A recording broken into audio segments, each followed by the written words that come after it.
नमस्कार, आमी रीता। केमन आছেন सबाई? आशा करी सबाई भालो आছেন और आमराओ भालो आছি। आमार नतून आरेकटी ब्लगे आपनादेर सबाइके स्वागत जानाई। आज बुधबार और एखन सकाल प्राय 7:30 मतो बाजे।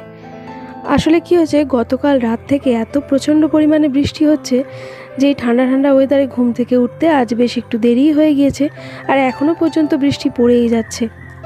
एकेबारे तो बिछाना छेड़े उठतेई इচ্ছে करछिलो ना, किन्तु ता बोलले तो हबे ना, सकाले काजकर्मगुलो रयेछे सेगुलो तो करतेई हबे। तो अनेक कष्टे बिछाना छेड़े उठे एलाम और एई तो फ्रेश हये नियेछि। तो चारपाशटा एकटु देखे निচ্ছি, बेश भालो लागছে জানেন। गाछगुलो जेन मने हच्छे नतुन करे प्राण फिरे पेয়েছে। एकेबारे गाछेर पातागुलो शुकिয়ে शुकिয়ে যাচ্ছিল, কিন্তু জল পাওয়ার পর কতটা সতেজ এবং সবুজ হয়ে গেছে দেখুন। আর আমাদের পাশের যে পুকুরটা আছে সেটাও প্রায় অনেকটা জল হয়ে গিয়েছে। আর এই গাছটাতে দেখা যাচ্ছে ছোট্ট একটা কাঁঠাল হয়েছে। চলুন এবার গুটি গুটি পায়ে ঘরের দিকে যাওয়া যাক। আর দেখতে পাচ্ছেন চারিদিকে কতটা জলও জমে গেছে। খুব সাবধানে পা ফেলতে হবে, নইলেই পা স্লিপ করে একেবারে পড়ে যাব। চলুন তাহলে ঘরে যাই। ঘরে গিয়ে আগে দিনের শুরুটা তাহলে চা দিয়েই করা যাক। প্রতিদিন তো চা দিয়েই শুরুটা হয়, তবে এই ভেজা ভেজা বৃষ্টির ওয়েদারে চা খাওয়ার কিন্তু মজাটাই আলাদা। আর ওই কিছুদিন আগে যে শিবরাত্রি উপলক্ষে যে মেলাটা হয়েছিল সেখান থেকে আমি কি কিনেছি সেটা আপনাদের সঙ্গে শেয়ার করা হয়নি, শুধু মুখেই বলেছিলাম। এই যে কাপগুলি দেখতে পাচ্ছেন এগুলো নিয়েছিলাম, আর যে ট্রেটাতে এখন কাপগুলো রয়েছে এই ট্রেটাও নিয়েছিলাম। ব্যাস এইটুকুই শুধু কিনেছিলাম।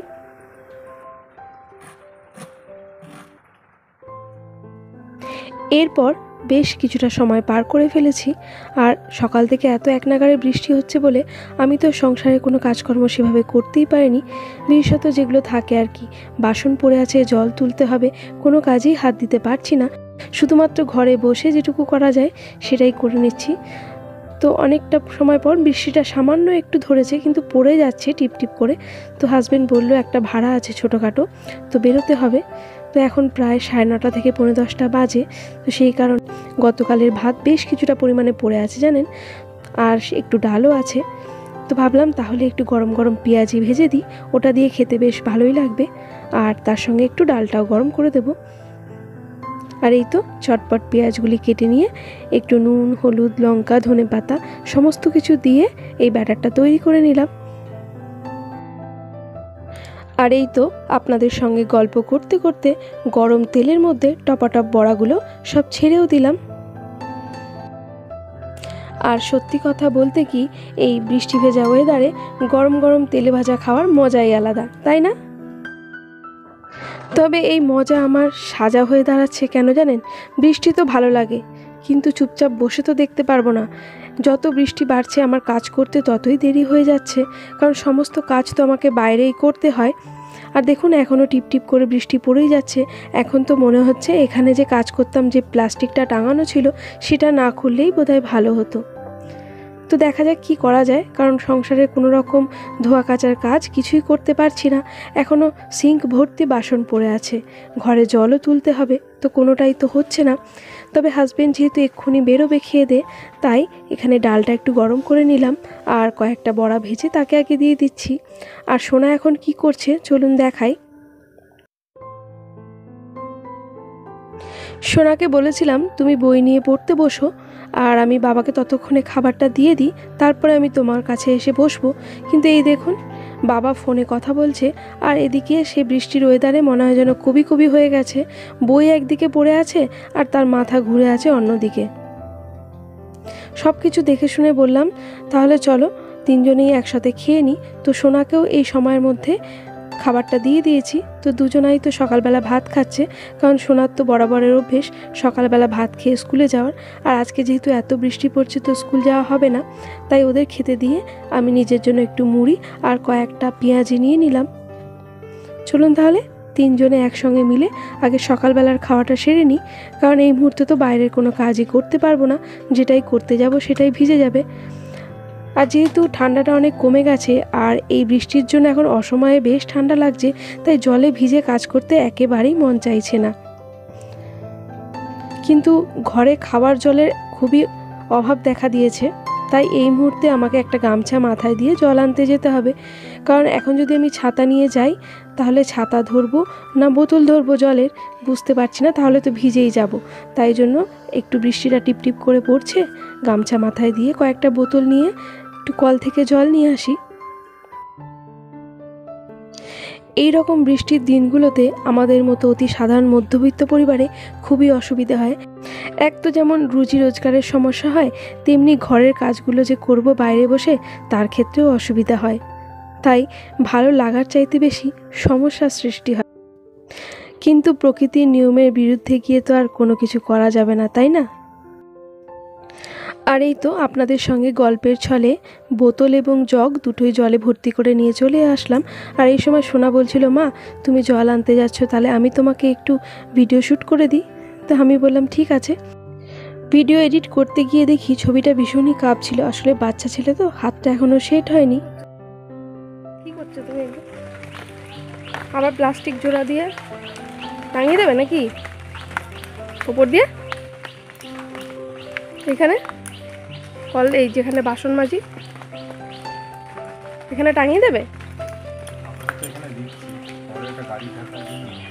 তাহলে এমনভাবেই করো যেন টোটোটাও ঢাকা যায়, যে ওই ওপর দিয়ে যেমন দড়ির ওপর দিয়ে দিয়ে এমনভাবে ফাটা ফাটাগুলো সেলোটেপ দিয়ে দিচ্ছ। বাবারে পড়ে যাচ্ছি।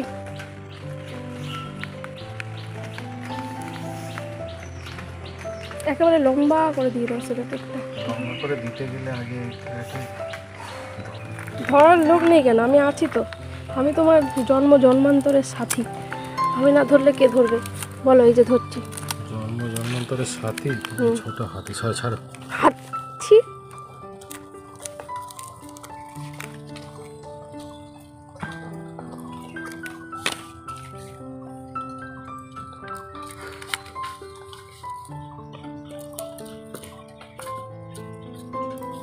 পুরোটা লম্বা করে কাটো। আরে দূর পাগলা, পুরো লম্বা করে কাটো। আমিও জানতাম যে তুমি এই বুদ্ধিটাই খাটাচ্ছ।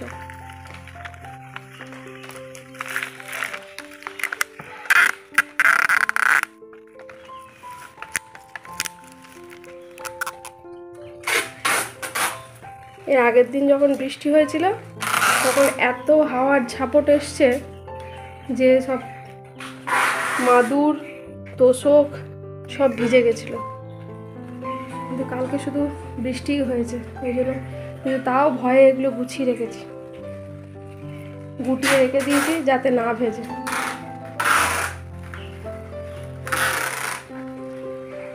আর ওভারের শোকেসটা এখানে নিয়ে চলে এসেছি, গুছিয়ে নিয়েছি মোটামুটি। এখনও কিছুটা বাকি আছে, বেশ কিছু ভিজে জামা কাপড় এই যে এখানে রেখেছি।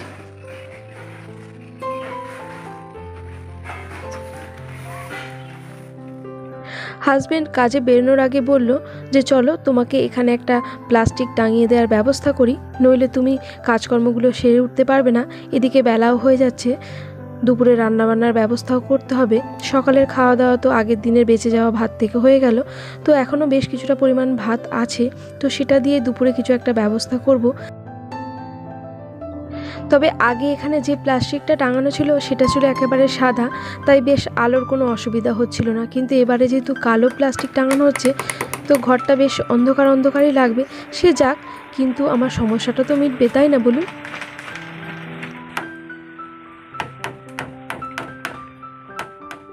তবে কদিন যাবৎ আপনারা আমাকে এত সুন্দর সুন্দর কমেন্ট করেছেন, যেটা পেয়ে আমার ভীষণই ভালো লাগে। আর আমি চেষ্টাও করি তার যথোপযুক্ত রিপ্লাই দেওয়ার। তবে আপনারা যখন বলেন না যে দিদি তুমি ভিডিও দেওয়া বন্ধ করো না, ভিডিও দিও প্রতিদিন, তোমার ভিডিও না দেখলে আমাদের ভালো লাগে না, আর এটা যে আমার কাছে কত বড় পাওয়া সেটা আমি আপনাদের বলে বোঝাতে পারবো না। আর কি বলুন তো, আমিও চাই এই ভিডিওর মাধ্যমে সব সময় আপনাদের সঙ্গে কানেক্ট থাকতে, কিন্তু ওই যে এক এক সময় এমন কিছু অবস্থা হয়ে পড়ে যে আমি যেন সময়ের সঙ্গে আর অ্যাডজাস্ট করে উঠতে পারি না, সেই কারণেই মাঝে মাঝে অ্যাবসেন্ট হয়ে যাই। তবে জানবেন, যেদিন আমি ব্লগ দিতে পারি না আপনাদের থেকে সবথেকে বেশি কষ্ট পাই আমি, কারণ আপনাদের সঙ্গে যে যোগাযোগের মাধ্যমটা আমার ছিন্ন হয়ে যায়। ওই কমেন্টগুলিই হচ্ছে আপনাদের সঙ্গে যোগাযোগের আমার প্রধান মাধ্যম। কারণ আপনারাও যে আমার একটা পরিবার, তাই পরিবার থেকে আমি কখনো দূরে থাকতে পারি বলুন? যখনই দূরে হয়ে যাই না, তখনই খুব কষ্ট পাই। আর আপনাদের সঙ্গে গল্প করতে করতে আমি কিন্তু বাকি কাজগুলো সমস্ত কিছু সেরে চলে এসেছি। আর আমার স্নানও হয়ে গেছে। আর এই মুহূর্তে প্রথম কাজ হচ্ছে আমাকে পুজোটা দিয়ে নিতে হবে, তারপরে দুপুরের জন্য রান্নাবান্না শুরু করব।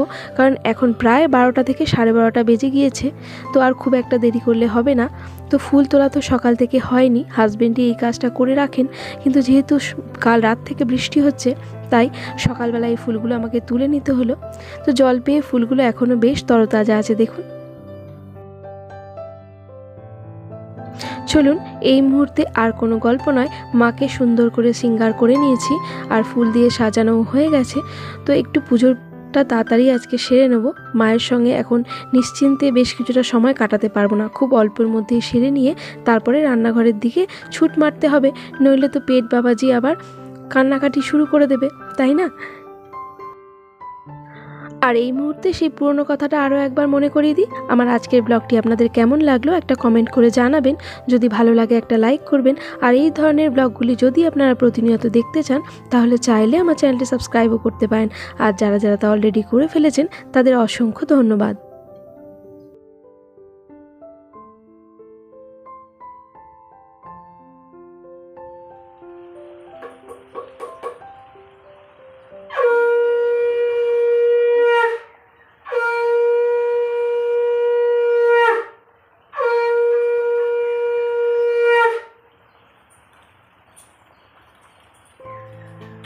চলুন, অনেক তো গল্প আড্ডা হলো, এইবার ঝটপট গিয়ে রান্নাটা বসাতে হবে।